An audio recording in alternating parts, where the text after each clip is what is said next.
بسم اللہ الرحمن الرحیم۔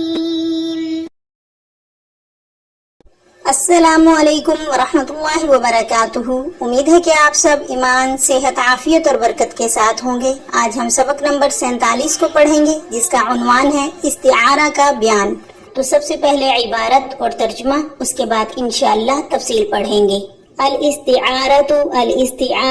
هي مجاز علاقته المشابهة كقوله تعالى كتاب أنزلناه إليك لتخرج الناس من الظلمات إلى النور أي من الضلال إلى الهدى، فقد استعملت الظلمات والنور في غير معناهما الحقيقي، والعلاقة المشابهة بين الضلال والظلام والهدى والنور والقرينة ما قبل ذلك، وأصل الاستعارة تشبيه حذف أحد طرفيه ووجه شبهه وأداته، والمشبه يسمى مستعارا له والمشبه به مستعارا منه، ففي هذا المثال المستعار له هو الضلال والهدى، والمستعار منه هو معنى الظلام والنور، واللفظ الظلمات والنور يسمى مستعارا. وتنقسم الاستعارة إلى مصرحة، وهي ما صرح فيها بلفظ المشبه به، كما في قوله فأمطرت لؤلؤا من نرجس وسقت وردا وعزت على الأناب بالبرد، فقد استعار اللؤلؤ والنرجس والورد والأناب والبرد للدموع والأجون والخلود والأنامل والأسنان، وإلى مكنية وهي ما حذف فيه المشبه به ورمز إليه بشيء من لوازمه، كقوله تعالى واخفض لهما جناح الذل من الرحمة، فقد استعار الطائر للذل ثم حذفه ودل عليه بشيء من لوازمه وهو الجناح، وإثبات الجناح للذل يسمونه استعارة تخيلية۔ ترجمہ دیکھیے، استعارہ وہ مجاز ہے جس کا علاقہ مشابہت ہو، جیسے کہ اللہ تعالیٰ کا قول یہ ایک کتاب ہے جس کو ہم نے آپ پر اتارا ہے تاکہ آپ لوگوں کو تاریکیوں سے روشنی کی طرف نکالیں، یعنی گمراہی سے ہدایت کی طرف۔ تو ظلمات اور نور کو ان کے معنی حقیقی کے علاوہ میں استعمال کیا گیا ہے، اور ضلال اور ظلام اور خدا اور نور کے درمیان تشبیہ کا علاقہ ہے، اور کرینہ ما قبل یعنی لفظ کتاب ہے، اور استعارہ کی اصل وہ تشبیہ ہے جس کے دو طرف میں سے کسی ایک کو حذف کر دیا گیا ہو، اور وجہ شبہ اور اعداد شبہ کو بھی حذف کر دیا گیا ہو۔ مشبہ کو مستعار لہو اور مشبہ بھی کو مستعار منہ کہتے ہیں۔ تو اس مثال میں مستعار لہو وہ ضلال ہے اور ہدا ہے، اور مستعار منہ و ظلام اور نور کا معنی ہے، اور لفظ ظلمات اور نور کا نام مستعار رکھا جاتا ہے۔ اور استعارہ منقسم ہوتا ہے مصرحہ کی طرف، اور وہ ایسا استعارہ ہے جس میں لفظ مشبہ بھی کی تصریح کی گئی ہو، جیسے کہ شاعر کے شعر میں پس اس نے نرگس سے موتی برسائے اور گلاب کو پلایا اور عناب کو اولے سے کاٹا۔ تو شاعر نے موتی، نرگس، گلاب، عناب اور اولے کا استعارہ کیا ہے آنسو، آنکھ، گال، انگلیوں کے پورے اور دانتوں کے لیے۔ اور استعارہ منقسم ہوتا ہے مکنیہ کی طرف، اور وہ ایسا استعارہ ہے جس میں مشبہ بھی کو حذف کر دیا گیا ہو، اور مشبہ بھی کی طرف اس کے لوازم میں سے کسی چیز کے ذریعے اشارہ کر دیا گیا ہو، جیسے کہ اللہ تعالیٰ کا فرمان اور ان کے سامنے شفقت سے انکساری کے ساتھ جھکے رہنا۔ پس تحقیق اس میں طائرہ کا استعارہ ہے ذلی عاجزی کے لیے، پھر اسے مشبہ بھی کو حذف کر دیا اور اس پر مشبہ بھی کے لوازم میں سے ایک چیز سے دلالت کی گئی، اور وہ جناحو کو ذل کے لیے ثابت کرنے کو استعارہ تخلیقیہ کہیں گے۔ تفصیل دیکھیے، مجاز ہی کے بیان میں مصنفین نے استعارہ کے بارے میں کچھ بیان کیا تھا، تو اب الاستعارۃ ہی مجاز علاقتہ، یہاں سے استعارہ کی مکمل وضاحت فرما رہی ہیں کہ استعارہ وہ مجاز ہے جس میں تشبیہ کا علاقہ ہو اور معنی مجازی مراد لیتے وقت معنی حقیقی مراد نہ لیے جانے پر کوئی قرینہ بھی موجود ہو، جیسے کہ اللہ تعالیٰ کا یہ قول کتاب انزلناہ الیک لتخرج الناس من الظلمات الی النور۔ تو اس آیت مبارکہ میں ظلمات تاریکیوں سے مراد ضلال یعنی گمراہی ہے اور نور روشنی سے مراد ہدایت ہے، جو کہ اس کا اصلی معنی نہیں ہے بلکہ مجازی ہے، لیکن معنی حقیقی اور معنی مجازی کے درمیان تشبیہ کا علاقہ ہے، اس طور پر کہ جس طریقے سے نور سے رہنمائی حاصل ہوتی ہے اسی طریقے سے ایمان سے بھی ہدایت ملتی ہے، اور جس طریقے سے ظلمات یعنی تاریکیوں سے رہنمائی حاصل نہیں ہو پاتی، اسی طرح ضلال یعنی گمراہی میں بھی رہنمائی حاصل نہیں ہوتی، اس لیے ضلال کو ظلمات سے اور ہدایت کو نور سے تشبیہ دی گئی ہے، اور یہی استعارہ ہے۔ آگے فرمایا وَالْقَرِينَةُ مَا قَبْلَ ذَلِكَ،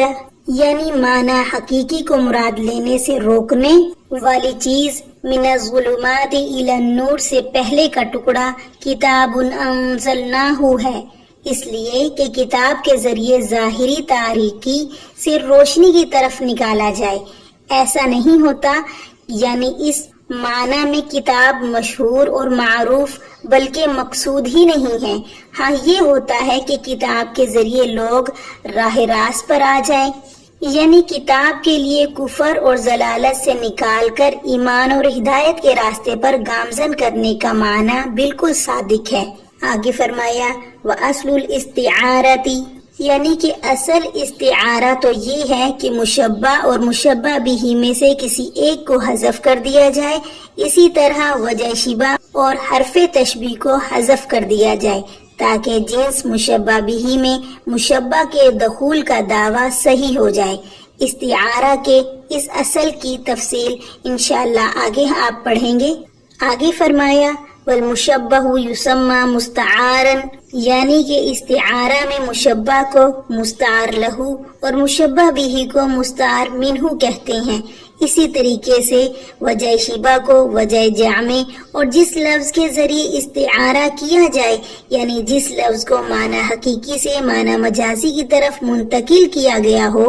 اس کو مستعار کہتے ہیں، مگر آخر کے دونوں کی تفصیل مصنفین نے نہیں بیان کی، لہٰذا اس مثال میں ضلال اور ہدا مستعار لہو ہیں اور ظلام اور نور کے معنی مستعار منہ ہیں، اور لفظ ظلمات اور النور مستعار ہیں۔ آگے فرمایا وَتَنْقَسِمُ الْإِسْتِعَارَةُ إِلَى مُصَرَّحَةٍ، یہاں سے مصنفین نے طرفین کے ذکر کے اعتبار سے استعارہ کی دو قسمیں بیان فرمائی ہیں۔ نمبر 1 استعارہ مصرح، نمبر 2 استعارہ مکنیہ۔ تو مصرح وہ استعارہ ہے جس میں لفظ مستعار منہ کی صراحت کے ساتھ بیان کیا گیا ہو، جیسے کہ فَأَمْطَرَتْ لُؤْلُؤًا مِّن نَرْجِسٍ وَسَقَتْ وَرْدًا وَعَزَّتْ عَلَى الْأُنَّابِ بِالْبَرْدِ۔ تو اس شعر میں موتی، نرگس، گلاب، عناب اور اولے مستعار منہ ہیں جو صراحتاً مذکور ہیں، اور یہی الفاظ اس شعر میں محل استشہاد ہیں، اور آنسو، آنکھ، گال، انگلیوں کے پورے اور دانت یہ مستعار لہو ہیں۔ شاعر نے آنسوؤں کو موتی سے، آنکھ کو نرگس کے پھول سے، رخسار کو گلاب کے پھول سے، انگلیوں کو عناب سے اور خوبصورت چمکدار دانت کو اولے سے تشبیہ دی ہے۔ اور شاعر نے جن الفاظ کو مشبہ بھی بنایا ہے شعر میں صراحت کے ساتھ ان کو بیان کر دیا گیا ہے۔ شاعر کہنا یہ چاہتا ہے کہ میری محبوبہ کی آنکھوں سے نکلے ہوئے اشک ضائع نہیں ہوتے بلکہ نیچے اترتے ہوئے گلاب جیسے رخسار کو سیراب کر دیتے ہیں، اور افسوس میں جب وہ اپنی انگلی دانتوں میں دباتی ہے تو مہندی رچی ہوئی وہ سرخ انگلیاں یوں معلوم ہوتی ہیں جیسے عناب کا سرخ پھل ہو، اور دانتوں کا تو ذکر ہی کیا ہے، وہ تو بس اولے کی طرح صاف شفاف نظر آتا ہے۔ اور استعارہ مکنیہ وہ استعارہ ہے جس میں مستعار منہ کو ذکر نہ کیا گیا ہو مگر مستعار منہ کے لوازم اور خصوصیات میں سے کوئی چیز مستعار لہو کے لیے اشارتاً ذکر کر دی گئی ہو، جیسے کہ وَاخْفِضْ لَهُمَا جَنَاحَ الذُّلِّ مِنَ الرَّحْمَةِ۔ تو اس آیت میں طائر مشبہ بھی مستعار منہ ہے جس کو حذف کر دیا گیا ہے، اور الذُّلِّ یہ مشبہ مستعار لہو ہے جو مذکور ہے، اور مشبہ بھی طائر کے خصوصیات اور لوازم میں سے جناح بازو ہے جس کو ذکر کیا گیا ہے، اور مستعار لہو الذُّلِّ کے لیے جناح یعنی مستعار منہ کی خصوصیت کو ثابت کرنا استعارہ تخلیہ ہے۔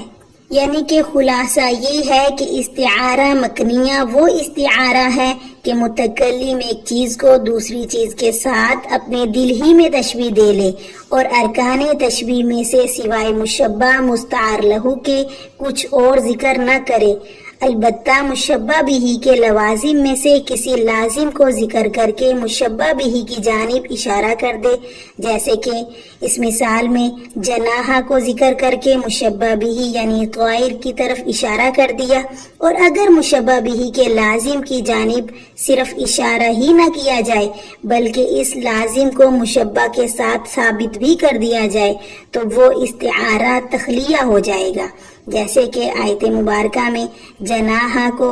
ذلی کے ساتھ ثابت کیا گیا ہے، اس طور پر کہ اضافت کے ساتھ جناح ذلی کہا گیا ہے، اس لیے کہ اب یہ استعارہ تخیلیہ ہو گیا ہے۔ جزاکم اللہ خیرہ۔